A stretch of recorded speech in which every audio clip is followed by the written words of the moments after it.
Hello friends, RS tutorial YouTube ఛానల్కి స్వాగతం. మనం ఈ వీడియోలో గ్రామ పాలన అధికారి నోటిఫికేషన్కి సంబంధించిన అప్డేట్ తెలుసుకుందాం. సో ఫ్రెండ్స్, ఇక్కడ చూస్తే మనకు ఈ అప్డేట్ తెలుసుకోవడం ద్వారా ఏంటంటే మనకు ఎవరైతే డైరెక్ట్ రిక్రూట్మెంట్లో ఈ ఎగ్జామ్ రాయబోతున్నారో నిరుద్యోగ అభ్యర్థులకు వారికైతే దీంట్లో కొంత యూస్ఫుల్ ఇన్ఫర్మేషన్ ఉంది. అదేంటంటే దీంట్లో మన సిసిఎల్ఏ ఇచ్చిన ఈ నోటిఫికేషన్ ద్వారా మనకు తెలిసిన అంశం ఏంటంటే ఫ్రెండ్స్, ఇక్కడ క్వాలిఫికేషన్ అనేది తెలిసింది. అయితే ఎవరైతే పాత విఆర్ఓ విఆర్ఏలుగా ఉన్నారో, అంటే రికార్డ్ అసిస్టెంట్గా కావచ్చు, జూనియర్ అసిస్టెంట్ కావచ్చు, ఇట్లా పనిచేసిన వారికి ఈ జీపీఓ ఎగ్జామ్ రాయాలంటే వారికి మినిమం క్వాలిఫికేషన్ అనేది పెట్టడం జరిగింది. అయితే ఫ్రెండ్స్, ఇక్కడ ఏంటంటే మన క్వాలిఫికేషన్ వచ్చేసి డిగ్రీ. సో ఈ డిగ్రీ క్వాలిఫికేషన్ ఒకవేళ డిగ్రీ లేని వారికి, డిగ్రీ లేకపోతే ఇంటర్మీడియట్తో పాటుగా 5 ఇయర్స్గా రెగ్యులర్ సర్వీస్ చేసి ఉండాలి. సో జూనియర్ అసిస్టెంట్గా కావచ్చు, రికార్డ్ అసిస్టెంట్గా కావచ్చు, 5 ఇయర్స్ అనేది సర్వీస్ చేసి ఉండాలి. రెగ్యులర్ సర్వీస్, అది కూడా అవుట్ సోర్సింగ్ కాంట్రాక్ట్ బేస్ కాకుండా. అలాంటి వారు కూడా ఇంటర్ అర్హత ఉంటే, ఇంటర్ క్వాలిఫికేషన్ ఉంటే వారు కూడా ఎగ్జామ్ రాయడానికి మాత్రమే అర్హత సాధిస్తారు. సో వీరందరికీ ఏంటంటే ఒక స్క్రీనింగ్ టెస్ట్ పెడతామని చెప్పారు. కానీ ఆ స్క్రీనింగ్ టెస్ట్ ఎట్లా ఉంటుంది, దాని విధి విధానాలు ఏంటి, ఆ ప్యాటర్న్ ఏంటి అనే అంశాలను మాకు ఎక్కడ డిస్క్లోజ్ చేయలేదు. సో ఫ్రెండ్స్, మనకు ఒక 2 months నుంచి మనకు ఈ పాత విఆర్ఓ విఆర్ఏలకు ఈ గూగుల్ ఫామ్ ఇవ్వడం జరిగింది కదా. అయితే ఇప్పుడు మళ్ళీ గూగుల్ ఫామ్ ఇచ్చారు, అందరికి తెలిసిందే. ఈ గూగుల్ ఫామ్ ద్వారా ఏంటంటే ఈ నెల 16వ తారీఖు వరకు విల్లింగ్ ఉన్న విఆర్ఓ విఆర్ఏలు మళ్ళీ ఈ గూగుల్ ఫామ్ ద్వారా తమ ఇన్ఫర్మేషన్ అనేది సిసిఎల్ రెవెన్యూ డిపార్ట్మెంట్కి సబ్మిట్ చేయాలి. సో ఆ తర్వాత ఇప్పుడు మనకు ఓవరాల్గా నోటిఫికేషన్ ఎప్పుడు ఉండే అవకాశం ఉంది, ఎన్ని వేకెన్సీస్ ఉండే అవకాశం ఉంది అనేది మనం కరెక్ట్గా మనము ఊహించి చెప్పాలంటే మనము 16వ తారీఖు వరకు వెయిట్ చేయాల్సిన అవసరం ఉంటుంది.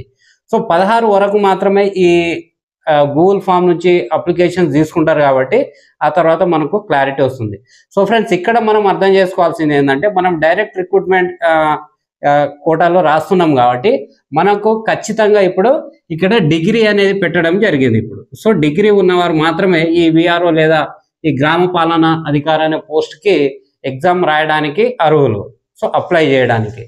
సో ఈ నేపథ్యంలో మొత్తం 10,954 పోస్టులకు మనకు రెవెన్యూ డిపార్ట్మెంట్ ఆర్థిక శాఖ ఆమోదం తెలిపింది. ఈ నేపథ్యంలో ఫ్రెండ్స్, మనకేంటంటే దీనికి సంబంధించి మనం ఒకసారి ఏజ్ లిమిట్ కూడా చూసే ప్రయత్నం చేద్దాం.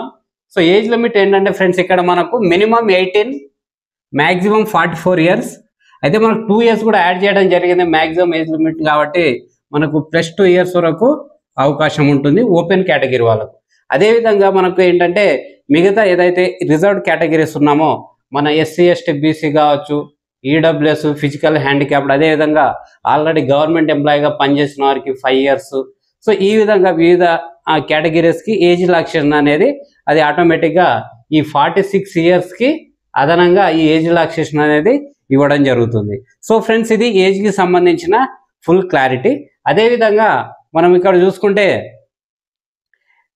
వేకెన్సీస్ మనం 4,500 ఉంటాయనుకున్నాం కదా.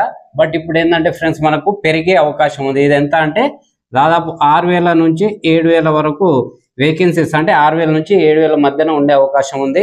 దానికి కారణం ఏంటంటే ఇప్పుడు పాత విఆర్ఓ విఆర్ఏలు ఇక్కడ గూగుల్ ఫామ్ ద్వారా ఇప్పుడు అప్లికేషన్ పెట్టుకుంటున్నారు, స్క్రీనింగ్ టెస్ట్ రాస్తారు, బాగానే ఉంది.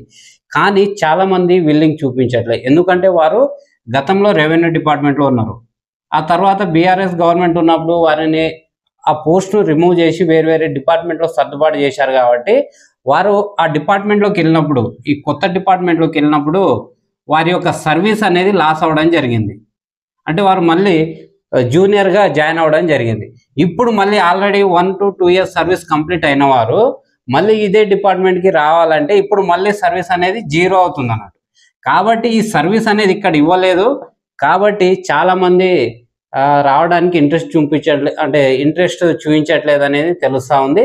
సో ఈ నేపథ్యంలో మనకు డైరెక్ట్ రిక్రూట్మెంట్ కోటాలో వేకెన్సీస్ అనేది పెరిగే అవకాశం ఉంది. అదేవిధంగా ఈ పాత విఆర్ఓ విఆర్ఏలకు ఒక పే ప్రొటెక్షన్ మాత్రమే ఇవ్వడం జరిగింది. సో ఫ్రెండ్స్, ఏదైతే ఈ విఆర్ఓ పోస్ట్ ఉందో దానికి 24,280 బేసిక్ ఉంటుంది. సో కాబట్టి ఈ స్టార్టింగ్ ఎవరైతే డైరెక్ట్ రిక్రూట్మెంట్లో సెలెక్ట్ అవుతారో వారికి స్టార్టింగ్ బేసిక్ ఇంత ఇస్తారు. అయితే ఇప్పుడు ఆల్రెడీ పనిచేస్తున్న పాత వారికి ఆల్రెడీ 30,000 లేదా 35,000 ఇలా ఉంటుంది బేసిక్, దీనికంటే ఎక్కువ. కాబట్టి వారికి పే ప్రొటెక్షన్ అనేది ఇవ్వడం జరుగుతుంది. అంటే రెండింటిని కంపేర్ చేసి పాతది ప్లస్ కొత్తగా ఈ జీపీఓలో సెలెక్ట్ అయితే రెండింటిని కంపేర్ చేసి ఏది ఎక్కువగా ఉంటే దాన్ని ఇస్తారు. సో ఆటోమేటిక్గా ఈ 24,280 కంటే పాత పోస్ట్లో ఉన్న శాలరీ ఎక్కువ ఉంటుంది కాబట్టి వారికి ఆ శాలరీ ఇవ్వడం జరుగుతుంది.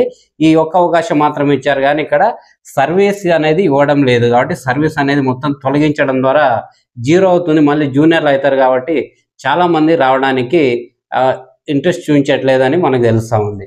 సో ఫ్రెండ్స్, అదేవిధంగా మనము నెక్స్ట్ చూస్తే ఇక్కడ మనం ఎగ్జామ్ ప్యాటర్న్ చూద్దాం ఫ్రెండ్స్. ఇక్కడ ఎగ్జామ్ ప్యాటర్న్ మనకు 2018లో మనకు మొత్తం 700 పోస్టులకు నోటిఫికేషన్ ఇచ్చారు. సో దానికి సంబంధించి అప్పుడు ఏంటంటే ఒకటే పేపర్ ఉండే, సో జనరల్ నాలెడ్జ్ అని. ఈ జనరల్ నాలెడ్జ్లోనే మనకు 75 మార్కులు సో జనరల్ స్టడీస్ సబ్జెక్ట్స్, అదేవిధంగా 75 మార్కులు సెక్రటేరియల్ అబిలిటీస్ అండ్ ఇంగ్లీష్కి ఉన్నది. సో ఇప్పుడు కూడా ఒకవేళ పేపర్ ప్యాటర్న్ చేంజ్ కాకుండా అంటే పేపర్ 1 పేపర్ 2 అని చెప్పేసి కొత్త పేపర్ ఇంట్రడ్యూస్ చేస్తారా, లేకుంటే ఆల్రెడీ ఉన్న పేపర్లోనే ఈ భూభారతి చట్టం అదేవిధంగా రెవెన్యూ అడ్మినిస్ట్రేషన్కి సంబంధించి ఏదైనా అంశాలు యాడ్ చేస్తారా అనేది మనం వేచి చూడాలి. అయితే ఖచ్చితంగా ఈ భూభారతి చట్టం కావచ్చు, రెవెన్యూ డిపార్ట్మెంట్ గురించి ఇన్ఫర్మేషన్ తెలిసి ఉండాలి దాంట్లో డ్యూటీ చేయాలంటే. కాబట్టి ఈ అంశాలు అయితే యాడ్ చేయడం జరుగుతుంది.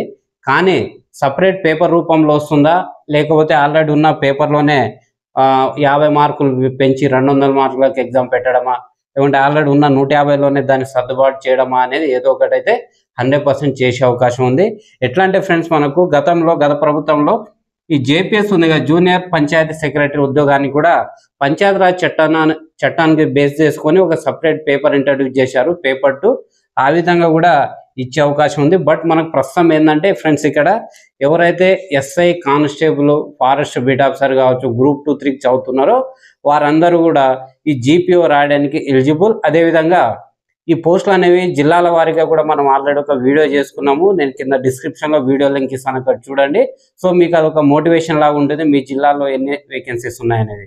సో ఈ సిలబస్ అనేది ఆల్రెడీ గ్రూప్ 2, గ్రూప్ 3లో ఉన్న జనరల్ స్టడీస్ పేపర్ 1 ఏదైతే ఉందో సేమ్ అదే సిలబస్ ఉంటుంది. కాబట్టి ఆ స్టాండర్డ్లో మనం ఎస్ఐ గ్రూప్ 2 స్టాండర్డ్లో ప్రిపేర్ అయినప్పుడు మనకు ఆటోమేటిక్గా ఈ జీపీఓ పోస్ట్ కూడా అది యూజ్ అవుతుంది.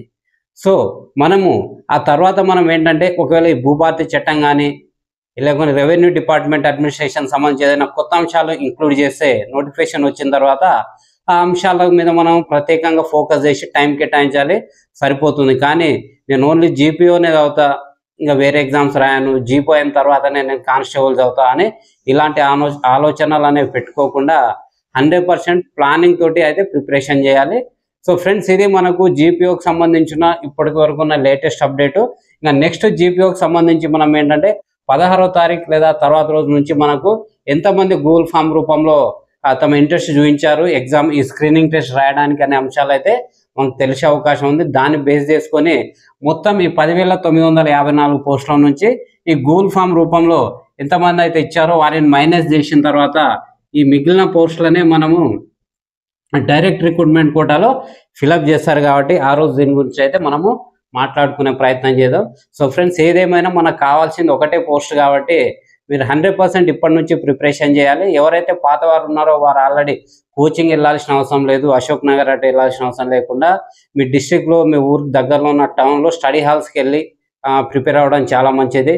అదేవిధంగా కొత్త వాళ్ళు అయితే 100% మనము కోచింగ్ తీసుకోవాల్సిన అవసరం ఉంటుంది. కాబట్టి వీలైనంత తొందరగా కోచింగ్ కంప్లీట్ చేసి మనము ప్రిపరేషన్లో ఒక అడుగు ముందేయాలి. ఎందుకంటే కోచింగ్ అనగానే మనకు జాబ్ వచ్చేది, కోచింగ్ అనేది జస్ట్ మనకు 5% మాత్రమే. అంటే ఏ సబ్జెక్ట్ సిలబస్ ఎంత ఉంది, ఎంతవరకు చదవాలి, మనకు సబ్జెక్ట్తో ఒక పరిచయం ఏర్పడుతుంది అంతే.